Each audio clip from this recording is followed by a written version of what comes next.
Uh, all right, welcome to Investing with Quito. This is episode 2, and what we're going to do is we're actually going to do a follow-up, because if you followed the first episode, we went kind of through what was happening in terms of understanding the medium home prices, what home prices are going for. So, Aaron, let's just kind of jump in and share us how your homework went, what you did, what did you learn?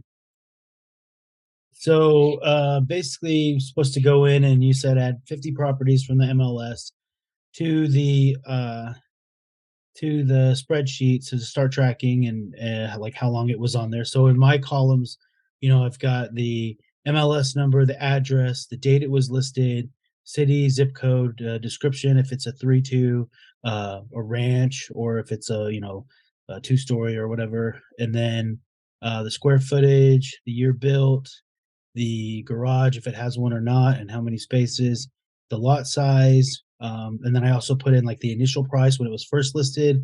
And then if it, what it sold for previously, I put that price in there if that was in Zillow, as well as the current price and any changes that have happened in adjustment on that price. And then how many days it's been on the market.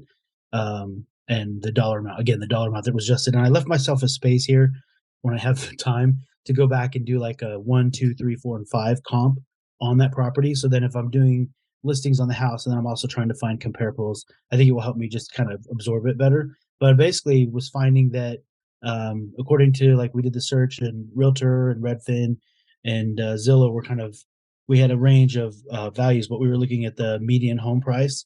And so we were trying to stay at or below that. And so after looking, we have some that's really high end, we have some stuff that's really low, but essentially in our area, the median home price is right around 350, 360.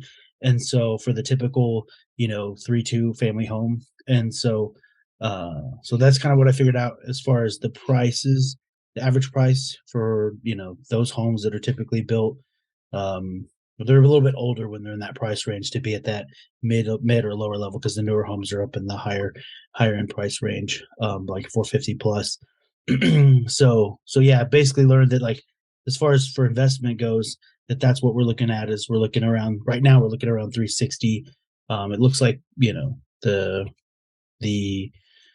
values have started to slow down. Like, they still went up this year in 2023 so far, and we just April 6th today. So they're still going up, but yeah, just kind of getting a feel for how fast the market's moving, or I should say how fast it's slowing down as far as the increase in values and where those values are sitting for the average home price that we're looking at. Awesome. That's great. And that's the thing too, because I wanted you to be able to utilize what's out there for the public, because not everybody has access to the MLS and be able to get all the data, like being able to go to Zillow.com or Realtor.com to pull up your information. And so, which is a great transition, because now you've gotten to understand what the average, home prices go for in your particular market, right? 3-2, 3-bedroom, 2-bath, 3-bedroom, 1-bath, whatever that is, garage, no garage, and kind of get a feel for what's going on. And, the next step I want you to, learn is like understanding what the rental market is, right? Because what we're doing is we're looking at properties, because we're actually going to hold this, because we're not going to flip it. We're actually going to be able to hold this. And obviously, if you were to flip it, that's a different discussion. But for particular, processes, we're going to focus on, looking at properties that we can buy and hold, start creating cash flow for ourselves, right? And so what I want you to, now that you understand, what the average home price is, then we can actually go and do the math. Okay, well, what's our payment going to be, right, for homes that are, at the 350. So let's go in, let's kind of do the math, because from there, what we're going to do, then we're going to go figure out, okay, now that we know what our payment's going to be, now we need to know, okay, what is rent for? Because we wanted to make sure that our rents is going to cover our mortgage payment. Does that make sense? Oh yeah. Mm-hmm. Okay, perfect. So let's go here, and I'm gonna just pull out a basic mortgage calculator. Let me share my screen here. Okay. Okay, While you're screen. pulling that up, another thing that I thought was interesting, once you get the data in the spreadsheet, then to be able to go and you have your columns, like I made columns for garage or columns for like if it wasn't a three, if it was a two bedroom, that kind of thing. And what's interesting is to be able to go and sort the data in like increasing or decreasing value based off of that particular column. So then you start to see how much, like you were saying, the needle moves based off of like maybe decade it was built in, or number of bedrooms, or whether it has that garage, or if the square footage in the lot is over a certain amount. And so yeah, that was really interesting to be able to kind of see like what features kind of drive the needle for buyers in our market. Okay, perfect. So now that I've gotten my mortgage calculator, like I said, you could actually go Google mortgage calculator. Lots of them will come up, but this particular mortgage calculator is easy. So what we're going to do is with the home value, and go right here. Let's see if I can reset this here. Okay. Can you guys see my screen? Yep. Okay, now I got to figure out how I can change this. So let's just start out with, finding properties. We know the median is around 350, 360, right? So let's just type in 350. Okay. How come I'm not able to change this out here? Okay, there we go. There you go. Little technical difficulties. We're back. We're back in action. Okay. So let's type in 350,000. Okay. And let's just say down payment. Just say for this sake, just say we'll put 20% down. 20% down payment. Okay. What do we have there? 20% down. 350,000. Current interest rate is at, well, we'll use 6.7%. Okay, we're doing this. We're going to amortize this for 30 years. Okay, property taxes. For this one, what they're, just whether avenue, what about 2,400 a year or 3,000 a year? Yeah, if we had a property, it would say so in Zillow, but Let's just use 2,400 a year for, and then no PMI, homeowner insurance, and the reason why we're doing this, we're calculating, what your mortgage payment with taxes and insurance and so on the typical 3-bedroom house, at 1,000 a year, not just do 1,200 a year, right? And just do command, and we just hit the wrong button, and just go calculate.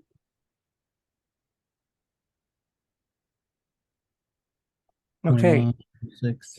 So right now, we're at our monthly payment is looking about $2,100 per month. Okay. On a property that's 350,000. Okay. So I want you to write this down right now at 350,000 with 20% down at 6.7%. Okay. We're looking at about $2,100. Or just use easy number instead of saying 2,106. We'll just use $2,100. Okay. So now what we're going to be doing is we're going to go look and find out what the average 3-bedroom, 2-bath rentals are going for. Okay. Okay. So we're going to go right here. I should still be able to share the screen. Did this change on you? Okay, perfect. Yeah. So we're gonna use Zillow because everybody has access to Zillow, and we're just gonna go hit this button which says rent. Rent right now. So rent, and go type. We're just gonna go houses. Okay, so we're just gonna do houses because that's what we're looking at. And if you can see on my screen, homes, you have obviously, depending on what area, what part of town you're in, it's going to be different. 3-bedroom, 1 bath, and in this area, we're looking at $1,200. And this one, 4-bedroom, 3-bath, they're looking at about $3,000 a month. Okay, so let me go. You could actually define this. Just go 3+, and then we're looking at 2+ here. 3-bedroom, 2-bath, and we're going to hit apply. Okay, so now you see 4 bedrooms going for 3,000, 3 bedrooms, 2.5 bath, 2,100, 4 bedrooms, 2-bath, 3,900, 2,100. So you can kind of start to see, just like how you did when you were looking at the average home prices, you could kind of start to kind of formulate, what homes are going for, right? 2,500, 5-bedroom, 2,200 for 4-bedroom, 2-bath. Okay. So just based on this quick synopsis, Aaron, what did you kind of formulate in terms of what the average 3-2 would go for? Well, the only 3-2s we have, we got one at 21, another one at 22. So yeah, probably right around 2,200. And then would you then another 3-2 for 1,850? I wonder what the breakdown is on price per square foot as far as the rentals goes. Let's go figure that out. Let's look at this one. Probably pretty close. Let's look at this one here for the 2,195. What does it say here? 1,244 square feet. Mm-hmm. 95. Let's see, if I jump on my calculator, it's gonna mess up my screen. There you go. So we divide the price by the square footage. 1,244. So that's $1.76 a square foot. Okay, $1.76 per square foot, right? Uh-huh. Okay, so now that you've gotten, like, obviously you'll spend more time just doing a deeper dive, digging in, right? But just say, for the sake of this lesson here, we're looking at about maybe $2,200 to maybe $2,500 a month in rent for 3-2. Okay, so with that in mind, that's why it's important to figure out, okay, well, now if I know average rents are for $2,200 to $2,500 for 3-2, okay, at what price point would I need to be in order to make those numbers work for me, right? Because in addition to your monthly mortgage payments, you got to put money for reserves, right? And then for maintenance, or if you have a property manager. But I'm assuming, since you're local, you're going to do self-manage your first property, which is very typical, right? Mm-hmm. So let's look. Well, we know if, we could play around. Well, what if we got a lower interest rate, right? Instead of 6.7, because I fear now, you can get interest rates at 5.5 to 6.5. Okay, but let's just say we get a 6% interest rate. Okay, without changing anything else, what does that do to our payment? Okay, now we're at $1,900. Okay, now we know, okay, well, we can get something. Okay, and I'll just be conservative. Let's just bump it up to 6.5%. At 6.5, we're still around $2,000. Okay, now let's go. Okay, well, can we find properties that are less than $350,000 that we can still cash flow, knowing anywhere from $2,200 to $2,500 a month in rents, right? So we can go out. Well, what if we found something for $300,000? Okay, again, same variables. We're putting 20% down, right? And then the reason why we use 20%, because as an investment property, most lenders are going to require 20% down. So now we go from $2,000 to $1,800. Okay. So Aaron, based on this, if you found something at 300,000 and your payment's at $1,800 a month, right? And we can get about, say, $2,500 for a 3.2.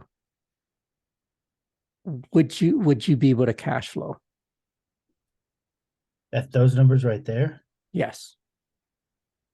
Not when you, I would think not when you factor in like CapEx and vacancies and all the other things.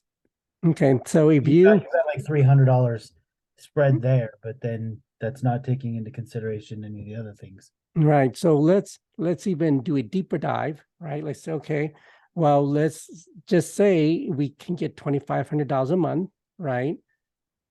We're gonna have to do some math here, right? Say $2,500 a month. Okay. We know our payment is say at just say 1,800. Okay, say 2,500 minus 1,800. So right there, you have about $700 difference, right? And then typically you want to put aside for, typically 5 to 10% for vacant, about 5 to 10% for vacancy, right? Okay. And then you use a 10% for CapEx. We say, Quito, what's CapEx? Well, CapEx is basically money that you put aside for things to, just in case things break. If a water heater goes out, if you need to work on your furnace, right? Those are, you want to start putting money aside in case some of those things, break, right? Okay. So on 2,500, so we'll just include everything with vacancies and CapEx and whatnot, just say we'll take 30% off the top. Okay. So 30% of 2,500 is how much? So It is $750. $750, right? So you could see if you were to take that, you wouldn't be able to cash flow, right? Because if your spread is $700 and you put aside, vacancies and CapEx, right? You wouldn't be able to cash flow. Okay. I think if I can interject a little here, I think that's why most people aren't real estate investors. For one, the idea of like having to fix a toilet in the middle of the night, or the things that everybody says about having rental properties. What if they don't pay rent and stuff? That scares a lot of people away. But then the other part of it is the reality of it is that whenever you start to look at the numbers in reality, there's a lot of people that say they look at the first one and go, oh wow, my payments, what did we say, 2,100, and I'm renting it for 2,100 and my payment's only 1,800, so I'm cash flowing $300 a month. They're like, I'm a real estate investor, and then the market changes, interest rates go up, rental prices go down, something happens, the economy tightens, and then next thing you know, they're losing money on their property. And so I think looking at this and kind of letting people see, like, I mean, these are you're putting a rental rate on there that's like 2,500 a month, is like, that's really generous for what we were looking at, right? That's on the high end. And then you're saying coming to the market with 20% down and a competitive interest rate for where we are in the market now, like all of the best scenarios, and still the numbers don't work. And so there's clearly like a skill set and a way of finding and doing the deals and knowing the numbers on the deals that separates like the regular typical investor from a typical retail buyer who's trying to get into investing. And so I think the numbers right there just kind of show that, yeah, there's a different way to do this. And if you don't know what you're doing, you can definitely put yourself in a world of pain pretty quickly. Right, huh? right, and for sure. And then there's also another factor to that as well, because as you know, when you have real estate, there's write-offs that you can do. Tax benefit, writing off the interest, writing off the taxes. But we can get more into detail on that. But just a quick overview. Okay, so now that we know, that's why it's important to know our numbers, and that's why we need to find a great deal, right? It's like, okay, in order for us to hit these numbers, okay, let's find a great deal. Where can we, let's find a great deal. What number would work, right? So that's why when you have this understanding, then you could play around with, okay, well, if I can find a property, maybe that's undervalued, or maybe they're find a seller that's motivated, right? And then we can get creative, which is another topic that we can get into. But for this particular topic, I just want to focus just on the math. Okay, just on the math, just understanding, okay, now we know what the average home price is going for in the area. Now we know what the average rents are going for in the area. Now we need to figure out, like, let's find a deal, because now we gotta, like you mentioned, we gotta put aside money for CapEx. We gotta put aside money for vacancies. Okay, so, and I just sum up the number. I just put like 30% cost, and that would even include, even if you paid a property manager or something, those costs would be included in there as well, within that 30% that I just kind of threw in there. And so, you have any questions? Does that confuse you, or did I just kind of like, okay, make sense that I have to, figure these in, but then we can make sure that when we find properties, that we can make sure that the numbers work for us. Yeah. No, I think it just underlines the kind of the general thought I had when I started looking at the MLS and I'm looking for deals on the MLS and going, man, none of these properties would cash flow, because everybody's price is so high right now. And it's just like, by the time you get the mortgage with the interest rate and everything, unless you put a massive down payment, or like you said, you buy it way below market, that and most of those deals on the MLS, people aren't wanting to sell it at a discount there. Retail price. Are there any, like, because I know I've heard like the 1% rule and things like that. Are there any rules where you can go if like a 1% rule or something like that when it comes to rentals? Well, I think like people like to use the 1% rate as like a quick, dirty calculation. Just be careful when you use it, but just a quick math, like if you get them at 300,000, could you get, $3,000 a month, right? And the answer is, in this market, because everything is market specific, right?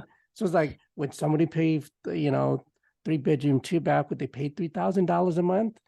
Not in our market. Yeah. Right. I mean, as you can clearly see from what's going on. So that 1% rule just doesn't really apply. Right. And then that's why it's important just to, it's important that you understand the market. Right.